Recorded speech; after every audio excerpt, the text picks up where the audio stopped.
जय भद्रकाली सरकार, जय भद्रकाली, जय Bhadrakali. The child goes to the fair. It was the spring fair. All the people were going to it. Some walked, some rode on horses, some in bullock carts. The little child ran with his parents. He was overjoyed. When he remained behind, his father asked him to come. He remained behind to see the toys in the shops. The little boy wanted the toy, but his parents couldn't buy it. So they asked him to look at other things. It was the season of mustard flowering.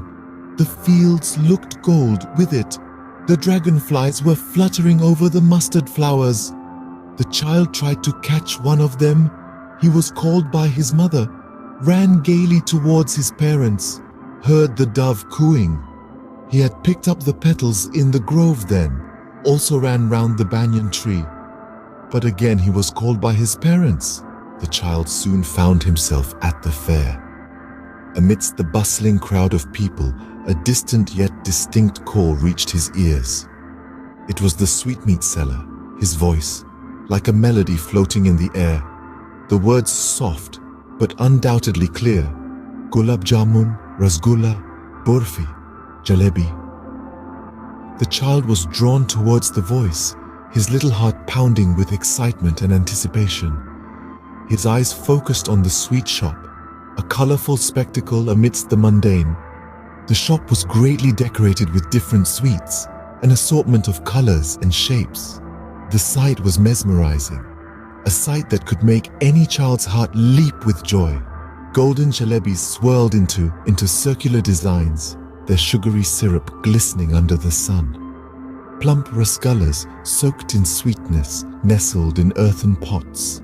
Heaps of burfis lay on silver trays, their edges decorated with almonds and pistachios. And there were gulab jamuns, those small round sweets that almost melted in the mouth, their dark brown exterior promising a burst of sweetness on the inside. The child's mouth watered. He could almost taste the sweetness, a familiar taste that brought comfort to his heart. He pointed to a tray and said, "I want that burfi." His voice was soft but filled with longing. But his voice was lost amidst the hustle and bustle of the fair. His parents, too occupied with the happenings of the fair, didn't notice his request. He moved away from the sweet shop. His favorite burfi, now only a dream. The child went on, his attention piqued by the call of a flower seller. "A garland gulmohur," he said. The child approached. His eyes widened at the sight of the colorful garlands. The basket was a riot of colors. White lilies, yellow daisies, and a garland of brilliant orange-red gulmohur flowers. He touched the garland, his small fingers tracing the petals, but his desire was left unfulfilled. And so he moved on. Then he saw a balloon seller. The man was old, his face lined with wrinkles, but his eyes sparkled with a childlike joy. Balloons of various colors danced in the air, their shiny surfaces reflecting the sunshine. The child watched them with wide-eyed wonder. He wanted to hold the string and let the balloon fly, but he turned away. His longing gaze lingered on the balloons, but he walked on, farther into the fair. He had come to the fair with excitement and dreams, but as he walked away, his little heart held a tinge of disappointment. Yet he didn't let it dampen his spirit.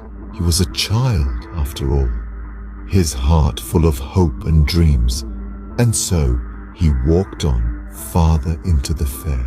The child then saw a snake charmer. He was playing a flute to a snake. He went near the snake charmer, but he knew that his parents had asked him not to hear such music. So he went ahead. He saw a merry-go-round. Men, women, children, etc. were enjoying a ride on it. The child called, "I want to go on the roundabout, please, father, mother." But there was no reply. The child had been lost. A deep cry rose within them.